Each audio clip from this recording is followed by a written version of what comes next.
آپ جیسا کوئی. تو ہمارے سارے پکوڑے والوں کو شوق چڑھو گا، رمضان آئے پکوڑے وکن گے، سموسے والے آندے پہ رمضان آوے سموسے وکن گے، جتیاں والے آندے پہ عید آوے جتیاں وکن گیا. وہ کسی کو یہ شوق ہی نہیں کہ بخشش ہوگی، اللہ راضی ہوگا، جنت ملے گی، اللہ کی محبت میں بھوک لگے گی، اللہ کے عشق میں پیاس لگے گی. بھوک اور پیاس کی جو تڑپ اور کسک ہے، پھر ہم ہاتھ اٹھا کے اللہ سے مانگیں گے، ہم کہیں گے یا اللہ، تو عرش کے دروازوں تک میری پکار جائے گی، ساتوں آسمان میری پکار سے گونج اٹھیں گے. مجھے یقین ہے کہ میرا اللہ کہتا ہے، میرا نبی فرماتے ہیں کہ اللہ رمضان میں سارے آسمان کے فرشتوں سے فرماتا ہے روزے رکھنے والوں کی دعا پر آمین کہو. عرش کے فرشتوں سے اللہ فرماتا ہے میری تسبیح چھوڑ دو، رمضان کے روزے رکھنے والوں کی دعا پر آمین کہو، آمین کہو. عرش فرش میں گونج اٹھتی ہیں میری دعائیں، میری صدائیں. میرے نوحے، میرے گریے ہلا دیتے ہیں. اگر بھوک پیاس میں مزے آ رہے ہوں کہ واہ یا اللہ تو نے کہا تھا نا، دیکھا میں بھوک سے بیٹھا ہوں. اس لیے افطار کے وقت دعا کیوں قبول ہے؟ افطار کے وقت کھانا سامنے ہے، پانی سامنے ہے، اور آواز کان لگے ہوئے ہیں سائرن کی آواز پر، تو اللہ کہتا ہے یہ فرشتہ، یہ میرے بندے، کھانا بھی سامنے ہے، پانی بھی سامنے، یہ کیوں نہیں کھا رہے، یہ کیوں نہیں پی رہے؟ بولو کہ یا اللہ تیری محبت، میری محبت، چلو تم گوار ہو، میں نے معاف کیا، چل میرا بندہ مانگ، کھانے سے پہلے مانگ. وہ وقت مانگنے کا ہوتا ہے، پکوڑے کھانے کا نہیں ہوتا، سموسے دکھانے کا نہیں ہوتا.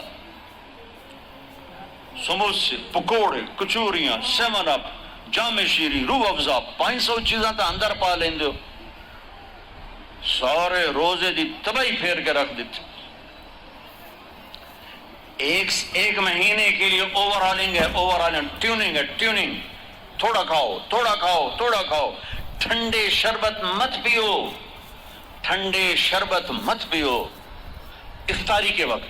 بعد میں پینا تو پی لو، افطاری کے وقت اپنے اوپر ظلم مت کرو. سارے دن کا انجن گرم ہے، ایک دم اس کے اوپر برف پھینکتے ہو. تھوڑی دیر صبر کر کے سادہ پانی پی لو، نماز پڑھ لو، پی لو، جام شیری پیو، سیون اپ پیو، جو مرضی پیو، ٹھنڈا پیو، گرم پیو، جو مرضی پیو. لیکن روزے کے وقت بچو تلی ہوئی چیزوں سے، کاری چیزوں سے، مسالے دار چیزوں سے، ثقیل چیزوں سے بچو. ہلکا پھلکا رکھو پیٹ کو، ہلکا پھلکا، تاکہ روزے کا مقصد حاصل ہو کہ جسم پاک ہو، غلاظتوں سے، گندگیوں سے پاک ہو، صاف ہو. اور اپنے دل کو بھی صاف. رمضان میں سب کی بخشش ہو جاتی، سب کی. 4 نہیں بخشے جاتے، 4 آدمی نہیں بخشے جاتے، 4 قسم کے مرد عورت سب کی بخشش ہو جاتی، سب کی. 4. اللہ تعالی ہماری حفاظت فرما لے. کسی بھائی میں یہ عیب ہے، ابھی سن کے توبہ کر لینا. شراب پینے والا، مستقل شراب پینے والا، رمضان میں بخشش نہیں. ماں باپ کا نافرمان، ماں باپ کا نافرمان، بخشش نہیں.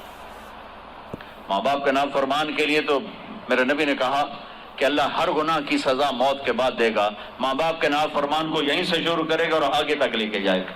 یہاں بھی سزا دے گا اور آگے بھی سزا دے گا. صرف ایک گناہ دنیا میں ایسا ہے، کفر شرک کی سزا بھی موت کے بعد. زنا، شراب، جوے کی سزا سود کی موت کے بعد ہے. ایک گناہ ماں باپ کی دل آزاری، دل دکھانا، اللہ یہاں سے یہ سزا شروع کرتا ہے اور آخر تک پہ چلاتا ہے اس کو.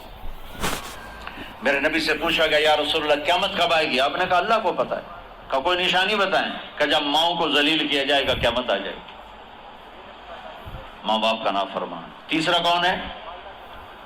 رشتہ داروں سے لڑنے والا.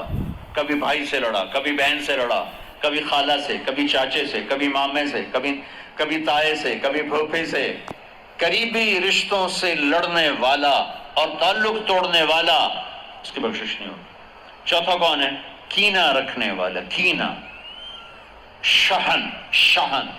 ایک ہوتا ہے بغض، ایک ہوتا ہے کینہ. شہن، بغض، شہن. بغض کیا ہے؟ بغض کیا ہے؟ کہ مجھے انصر بھائی سے نفرت ہے، یہ بغض.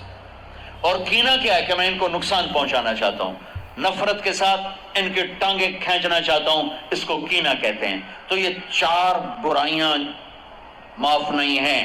ہاں کوئی توبہ کرے تو سب معاف ہوگا، سب معاف ہوگا، سب معاف ہوگا۔ تو اللہ نے ہمیں رمضان کا مہینہ دیا ہے، جہنم کے دروازے بند ہو جائیں گے، جنت کے دروازے کھل جائیں گے، فرض 70 فرض کے برابر ہو جائے گا، نفل فرضوں کے برابر ہو جائے گا، تراویح کے ہر سجدے پر 1500 نیکی لکھی جائے گی، ہر سجدے پر 1500 نیکی لکھی جائے گی، 20 رکعت 40 سجدے 60,000 روزانہ۔ یہ تمہارے کلب ایسا پٹھا جا نہ ہے کی نہ ہے؟ میں نے حالی تھی نہیں سر لگی ہے جب تھی یہاں دیکھی ہو، چلو جڑا بھی نہ ہے ٹھیک۔ یہ بہت بڑا کلب مجھے نظر آیا۔ یہ یہاں باہر ایک چھوٹا سا پرچہ لگا دیں کہ جو یہاں آ کے تراویح پڑھے گا ہر سجدے پر اس کو 150 روپیہ دے، 150 چھوٹو 15 روپے دیے جائیں، ہر سجدے پہ 15 روپے دیے۔ ایتھے ویکھا جی لڑائیاں کیویں ہوندیاں، اے سارے پوترے دادیاں نو چاہتے لے آون گے، دوترے نانیاں نو چاہتے، نانی ٹر آج تراویح تینوں پڑھاون، دادے نانے نو پوچھدا کوئی نہیں، انہاں دی عید ہو جاونی، تسی تے اعلان کر کے لکھ دیو بھئی جڑا ایتھے آوے گا انہوں اسی فی سجدہ 15 روپے دیواں گے۔ ایتھے پھر چھوٹے ویکھے جے کیویں چل دے۔ او میرے نبی، او میرے محبوب، او میرے پیارے اور میرے اللہ کے پیارے دلارے، راج دلارے، وہ کہہ رہے ہیں او میری امت 1 گھنٹہ لگا لو، 1 گھنٹہ 40 سجدے، ہر سجدے پہ 1500 نیکی، 60,000 نیکیاں، اور ہر سجدے پر جنت میں ایک سرخ یاقوت کا محل، اور ہر سجدے پر جنت میں ایک درخت جس کے نیچے 100 سال گھوڑا دوڑ سکتا ہے۔ اتنے تھوڑے وقت میں اتنی کمائی۔ اب 8 تراویح پڑھ کے آدھی مسجد خالی جا رہے، کتنے جا رہے ہو، کی کرن جا رہے ہو؟ کوئی کام نہیں، 8 پڑھ کے جوتا اٹھا کے جا رہے ہیں۔ اے بھائی پڑھ دو، سال کے بعد آیا ہے موقع اللہ سے لینے کا، اور ہر سجدے پر یہ کچھ اللہ دے رہا ہے۔ اور پھر جب آخری رات ہوتی تو اللہ فرماتے ہیں میرے فرشتوں، میرے بندوں کی رات کی تراویح اور دن کا روزہ، اس کے بدلے میں نے ان کے پچھلے سارے گناہ معاف کر دیے۔ اور آسمان پہ ایک فرشتہ اعلان کرتا ہے یا باغ الخیر ابشر و اقبل، اے بھلائی کے چاہنے والے آگے بڑھ خوشخبری ہو، اور اے برائی کے کرنے والے بس کر اور واپس ہو۔ اور اللہ کا عرش مستقل پہلے آسمان پہ آ جاتا ہے، عرفات کے دن صرف عرفہ کے دن پہلے آسمان پر، لیکن رمضان میں پورا رمضان عرش پہلے آسمان پر۔ اور میرے اللہ کا اعلان ہے، کوئی بخشش چاہنے والا ہے، کوئی توبہ کرنے والا ہے، کوئی رزق لینے والا ہے، کوئی سوال کرنے والا ہے، کوئی دنیا اور آخرت کی حاجت لینے والا ہے، کوئی مانگنے والا، ہر وقت اللہ کی طرف سے اعلان ہوتا ہے۔ اس مہینے کو